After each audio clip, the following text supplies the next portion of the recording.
အားလုံးမင်္ဂလာပါခင်ဗျာကျွန်တော်ကိုအောင်စောမိုးခေါ်အောင်စောမိုးတော့ဖြစ်ပါတယ်ကျွန်တော်မူဆယ်မှာခရိုင်အုပ်ချုပ်မှုတာဝန်ကို2021ခုနှစ်ကနေ2025ခုနှစ်အထိဒီနှစ်နဲ့3လကျော်တာဝန်ထမ်းဆောင်ခဲ့ပါတယ်ကျွန်တော်တာဝန်ထမ်းဆောင်ရတဲ့အချိန်ဟာမူဆယ်ရဲ့အခက်အခဲအကျပ်တဲဆုံးအချိန်ပဲဖြစ်ပါတယ်ကျွန်တော်2021ခုနှစ်မေလဆန်းမှာမူဆယ်ကိုစတင်ရောက်ရှိတာဝန်ထမ်းဆောင်ခဲ့ပြီးတော့ကြာခင်မှာပဲဇွန်ဇူလိုင်မှာကိုဗစ်တတိယလှိုင်းနဲ့ရေစံကြုံတွေ့ရပြီး9 နိုင်အတိုင်းနှွှဲခဲ့ရတာဖြစ်ပါတယ်။ကိုဗစ်ကိုရေစံကြုံဖြတ်ပြီးတဲ့နောက်မှာကိုဗစ်ရဲ့နောက်ဆက်တွဲဆိုးကျိုးအနေနဲ့ကုန်သွယ်မှုလမ်းကြောင်းတွေပြတ်တောက်သွားပြီးတော့မူဆယ်ဟာစီးပွားရေးကျတဲ့မှုနဲ့ရေစံခဲ့ရပါတယ်။သို့တော့2022ခုနှစ်မှာကုန်သွယ်မှုလမ်းကြောင်းတွေပြန်လည်ဖွင့်လာပြီးတော့မူဆယ်ရဲ့စီးပွားရေးနယ်လမ်းပြန်ထူလာပြီးတဖြည်းဖြည်းနဲ့ပုံမှန်အခြေအနေကိုပြန်လည်ရောက်ရှိလာခဲ့ပါတယ်။ဒါပေမဲ့2023ခုနှစ်အောက်တိုဘာလကမှဖြစ်ပွားခဲ့တဲ့ရှမ်းမြောက်ဒေသတိုက်ပွဲဖြစ်စဉ်များကြောင့်မူဆယ်ဟာလမ်းမဆက်တွေပြတ်တောက်သွားပြီးတော့စိုးဆုံးအခြေအနေနဲ့ဒီစံကြုံတွေ့ခဲ့ရပါတယ်ကျွန်တော်တို့ရက်တော်မူဖျားအထိ drop ဘုံတွေကြာလာတယ်မြို့ထိပ်မှာတိုက်ပွဲဖြစ်တဲ့နေကိုကြားလာခဲ့ရပါတယ်မူဆယ်မြို့ပေါ်ကိုရက်ကွက်ကနေမြို့ပြင်ကိုမထွက်နိုင်တဲ့အခြေအနေကိုရင်ဆိုင်ကြုံတွေ့ခဲ့ရပါတယ်မူဆယ်မြို့မှာရှိတဲ့ဝန်ထမ်းတွေနဲ့ပြည်သူလူထုဟာအသက်အိုးအိမ်စီစဉ်ဆုံးရှုံးမှာကိုစိုးရိမ်ထိတ်လန့်နေကြတာပါအဲ့လိုအဆိုးဆုံးအခြေအနေမှာကျွန်တော်ဟာ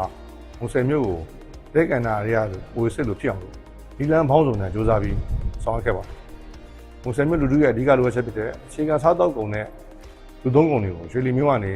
ဝယ်ယူနိုင်အောင်စီစဉ်ခဲ့ပါတယ်။စံရိတ်ခါပြတ်လက်မှုမရှိအောင်လို့တရုတ်နိုင်ငံကနေနီလန်းပေါင်းစုံနဲ့စံကိုရရှိအောင်စ조사ဆောင်ရွက်ခဲ့ရပါတယ်။အဲ့လိုပဲ73စီနဲ့စားသုံးစီတွေပြတ်တောက်မှုမရှိအောင်လည်းစီမံဆောင်ရွက်ခဲ့ရတာဖြစ်ပါတယ်။ကလေးငယ်များနဲ့ HIV ရောဂါတွေများအတွက်ကာကွယ်ဆေးနဲ့ရောဂါထိန်းချုပ်ဆေးတွေကိုလည်းပဲဆွတ်တက်မှုလမ်းကြောင်းပြတ်တောက်နေတဲ့ဂျားတွေကနေပဲရရှိအောင်တည်ယူဆောင်ရွက်ခဲ့ရတာဖြစ်ပါတယ်မူဆယ်မြို့ကရွှေပြောင်းလူသားတွေအတွက်အလုပ်ကိုင်ခွင့်လန်းအပြတ်စေဖို့အတွက်တိစောရေးလုပ်ငန်းသောပစ္စည်းတွေကိုလည်းပဲရွှေလီကနေဝယ်ယူတင်သွင်းခဲ့ရတာဖြစ်ပါတယ်မူဆယ်မြို့လူထုရဲ့အရေးကြီးဆုံးလိုအပ်ချက်ဖြစ်တဲ့နေဆက်တက်တန်းခွင့်စာအုပ်ဆိုတာကျွန်တော်တို့မူဆယ်မှာထုတ်လုပ်တာမဟုတ်ပါဘူးဒီပြည်တော်ကနေတည်ယူရတာဖြစ်ပါတယ်ဒါကြောင့် BB စာအုပ်အနေနဲ့ BB စာအုပ်အစိမ်းတွေကိုကျွန်တော်တို့ဒီပြည်တော်ကနေမန္တလေးကနေလေယာဉ်မြန်နဲ့တရုတ်နိုင်ငံမန်ရှီမြို့ကိုတည်ပြီးတော့မှမန်ရှီကနေရွှေလီမူဆယ်ကိုအခက်အခဲပေါင်းများစွာပုံညာစိတ်ပေါင်းများစွာနဲ့တောင်းယူပြီးတော့တည်ယူခဲ့ရတာဖြစ်ပါတယ်။ကြောက်ပြီးစမှုရေးအတွက်လည်းဓမြမှုတွေကိုကျွန်တော်ကိုယ်တိုင်